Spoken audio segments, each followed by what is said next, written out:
Hello to all of my Pisces and happy midweek Wednesday. To each and every one of you all, happy birthday to all of my Pisces. This is Queen Amun Ra. Let's get right into your general reading.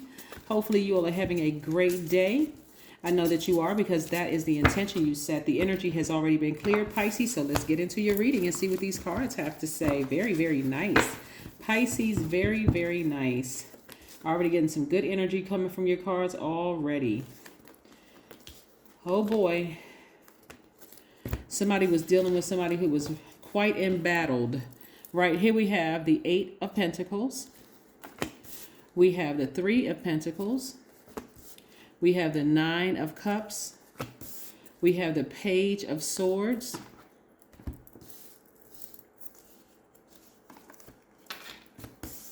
We have the Five of Wands. And we have the King of Cups. King of Cups. All right. So listen. Somebody's about to get wish fulfillment coming here, right? You're at the end of a long and arduous journey, right? Somebody is a long and very challenging journey. And so hopefully you learn some things about yourself coming to the end of a long journey, right? Somebody is still impeccably dressed. You're still coming up with great ideas. You're either reading or writing or thinking about writing a book. Maybe those ideas are coming through, but you're getting as far away from these types of energies as possible, even including in your own family. A lot of people don't want to think about generational curses being attached to their own family, but remember, it could have missed you and attached itself to a sibling or attached itself to a cousin or a parent or whomever. But again, as long as you ignore that energy coming through, because right now some of you all could be emotionally just overwhelmed. But I do see somebody sitting down near a body of water, or again taking a spiritual bath, spiritual shower, and then wish fulfillment coming through. We have the Nine of Cups and also the King of Cups here, right? So yeah, so I do see you replenishing those emotions that you may have poured out, that you expressed. Because coming through a challenging relationship, see how this person is on this tightrope for the Page of Swords? And so they on the outside, they appear to be cool and collected and calm, right? But there's a lot of anxiety going on in here because this person is walking across almost like they're walking across something that could easily break, and we don't know how far down this goes, right? This opening goes. We don't know how far down it goes, but the person kind of gives off this like, whistling, everything is fine, I'm not stressed. That's how you come across to a lot of other people. But inside, there's been a lot of anxiety and fear and dealing with, it looks like family members that may have had a lot of stressors going on in their lives. And it's been generational chains around them, right? And so remember, those energies take care of themselves. So again, somebody is really heartbroken behind something, right? Somebody has been really, really heartbroken behind something. But again, releasing that into the universe. And also, I'm seeing that was the Three of Swords, right? Somebody is going to be focusing on scheduling an appointment to see a therapist. Really to mend your own broken heart, right? Because it's really about getting to the root of some things. You may have had a recent something that broke your heart, a recent incident or something that broke your heart. But I see you delving a lot deeper into your spirit and going all the way back to your childhood to see what started that broken heart to begin with, right? Was it feelings of abandonment or neglect, or was somebody jealous of you, or was somebody, trying to, or envious or something of you, right? But I'm seeing somebody thinking that, that snake energy that you encountered has slithered away in some way, shape, form, or fashion. It's somebody you had real deep feelings for. And so a snake energy represents a kundalini experience. Somebody had an awakening. So that energy has shed its skin. It could have either... When people talk about snakes, they have such a negative connotation attached to snakes, when snakes really just represent death, rebirth. So somebody could have died and then also been reborn into another realm. So, but there still could be like the residual feelings of you not necessarily listening to your intuition or even trusting yourselves. Remember, you're the last sign in the Zodiac, Pisces. So you absorb energies from all over the place, like everywhere on this planet. You're like a magnet to everything, emotions, feelings, people, whatever, good, bad, everything in between.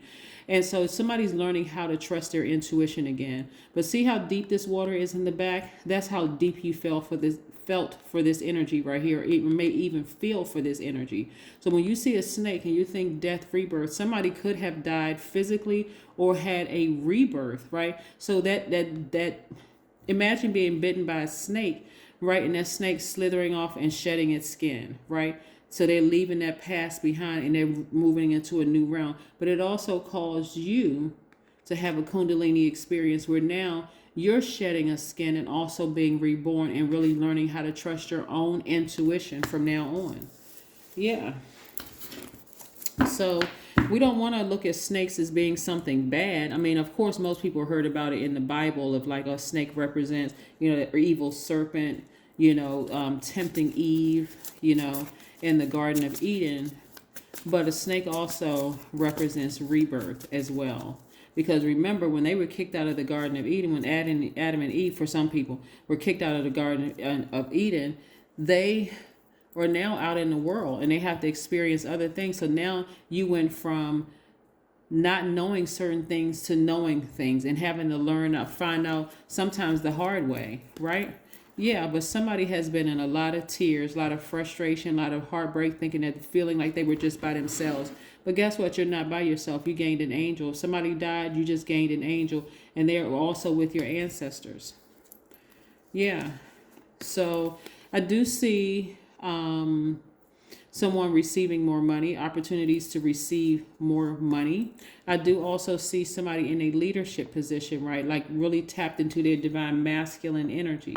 So you may have been affected by an Aries, or you may have Aries in your chart, but I do see you and Aries is the first sign in the Zodiac. This Emperor card represents in this divine masculine energy. It doesn't have to be a man. It could be a woman that has this divine masculine energy.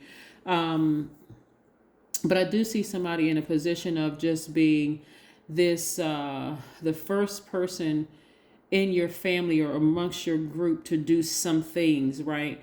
That is something put a fire in you to keep up a very positive energy. And this is not a front. This is like really just continue being positive, continue carrying the torch, continue doing something. Again, this snake, you may have thought the person was a snake when they were alive, right?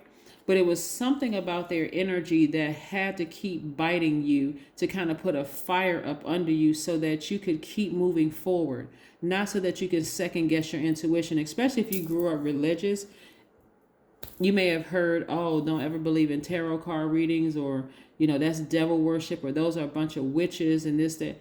But we're talking about spirituality. There's a good side of spirituality. There's a bad side of spirituality. That's why you talk to congregants and some people, hate the ministerial staff and the pastor, and they leave and they're like, oh my God, they're just scandalous if you don't really know them until you get close to them and all that. And then you got some people who are just like, hey, you know what? When I really needed them for just emotional support, not even just money, they were there. They were actually my saving grace, like an angel, right? So you always get two sides of it because there's two sides of us. We have a divine masculine, divine feminine, seen, unseen, known, unknown.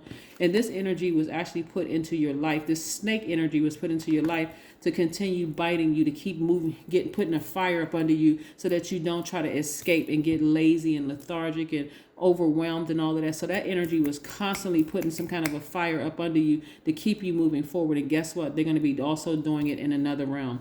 That's what I have for you. Let's keep this. Let's get these oracle cards pulled out, Pisces, so that you can to help you move forward with this. All right. What do you need to release?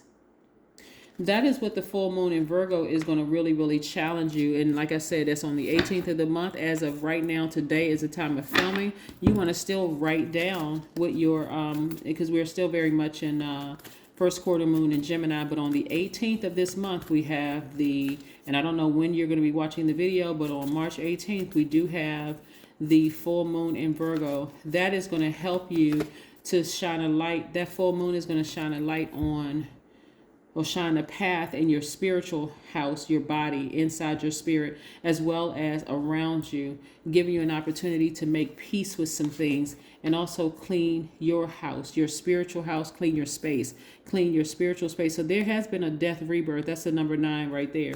A death has occurred, but a rebirth has occurred as well. So again, death can also, mourning and all of that can be quite painful. It can be confusing. It can be, there's no expiration date on mourning, but just so you know, for somebody who may have lost a loved one, they're the ones that's going to keep that flame up under you, keeping you going. So hopefully somebody finds some solace in that. Hopefully somebody feels connected to that in a way that they just say, you know what, this person has always inspired me.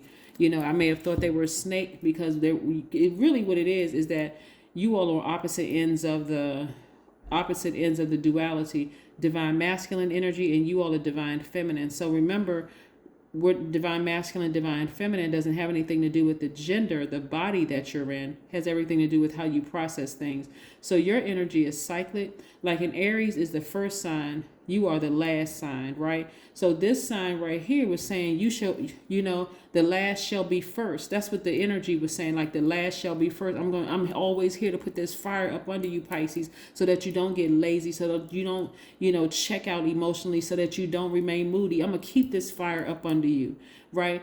So that you don't walk around with rose-colored glasses on. I'm gonna keep this fire burning. Just keep it. So again, that's what I'm seeing for you, Pisces. So clean your energy space, and what is it, and ask yourself, what is it that I need to release? Most of the time it's going to be something emotionally that you need to release. So you need to release this thought that the person was a snake and that I could never trust them, and then you go through all those emotions of trying to emotionally escape that feeling of guilt and all. No, the person was strategically placed in your life to keep a fire up under you, so that you don't check out of life. Okay, that's what I have for you, Pisces. Again, happy birthday to each and every one of you all. I'll see you in a couple of days. Bye.